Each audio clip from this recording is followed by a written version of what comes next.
So students, have a look about the movement. Movement, it means most of the animal can move from one place to another place. Okay. And this type of movement is called locomotion. This type of movement is called locomotion, and we use our leg as locomotory organ. In case of means rest of the human, most of the animal like have you heard the name of unicellular animal like amoeba? Amoeba uses their pseudopodia for locomotory organ. What is the locomotory organ of amoeba? In case of amoeba, the locomotory organ is pseudopodia. In the paramecium, in case of paramecium is also a unicellular organism. So paramecium uses their cilia as a locomotory organ. And the euglena, you have definitely heard the name euglena. Euglena uses their flagella. Flagellum is the part of body that moves from one place to another place, or you can say that flagella is the locomotory organ of euglena. Is it clear here? So many of the animal, different types of animal uses different types of locomotory organ, having different types of locomotory organ.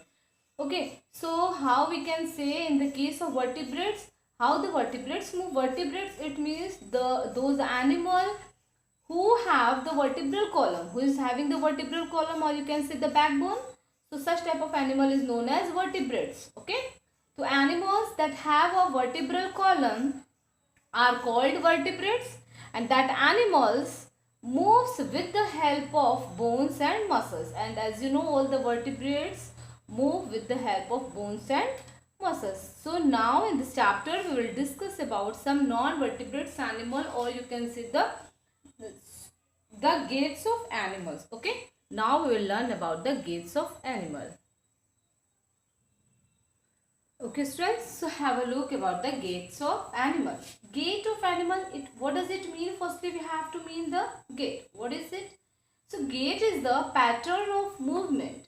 Gait means a movement. Okay, so gait is the pattern of movement of the limbs of animals, including like human.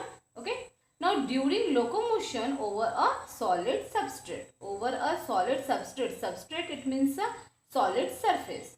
Is it clear, students? So now we will move towards the earthworm. How the earthworm can move from one place to another. You have definitely seen the earthworm in the ground. So tell me, have you ever seen carefully how the earthworm will move? It will move very slowly. Okay. So what will be here? So look, have a look. Okay. So you know, earthworm doesn't have bone. Earthworm does not have bone, but it has a muscles. And during the movement, repeating the muscles expansion and contraction. Okay, expansion and contraction, which helps in movement through the soil. And one more thing, as you know, that its body secrete slimy substances to help the movement. Okay, now you know that the earthworm actually eats its way through the soil, and its body then throw away the undigested part of the material that it eats. So you know, the entire whole activity will move from one place to another place. Is it okay? Now you know, the bristles are connected with the muscles. The bristles help to get a good grip, you know, good grip on the ground. It secrete slimy substances, slippery substances, you can say, which helps in the movement. Is it okay, students? So the back portions of the earthworm firstly get contract, and the front portions get expansion, and after that, in the next movement, the back portions will expand and the front portion will contract. So contraction and expansion, these process will continuously occurring. So that's why I have noted here that repeating the muscles expansion and contraction means they always, their muscles contract and relax, you know, expand and contract. With the help of these, they can move from one place to another place. You can definitely see, I think, in the case of earthworm. Okay,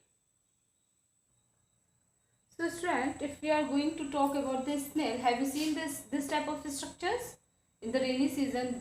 Definitely you have seen. Okay, just notice that this is a snail.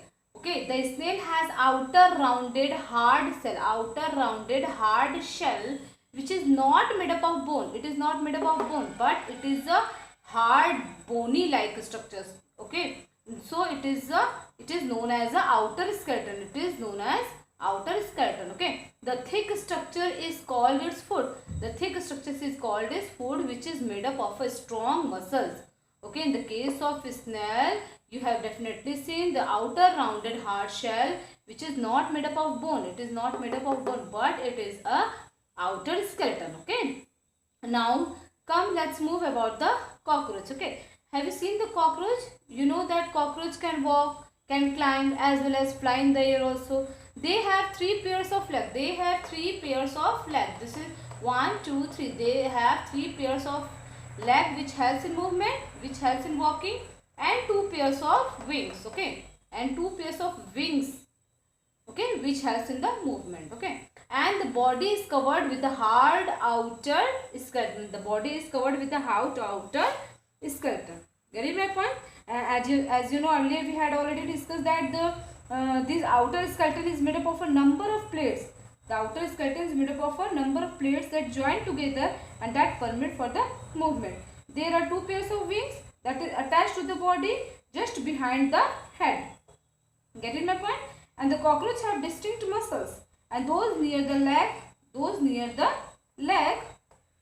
the wings when the cockroach fly. The body muscles, it means these muscles, the body muscles moves the wings when the cockroach fly. When the cockroach fly from one place to another place. Okay, getting my point? So next, later we will moving someone else. Okay.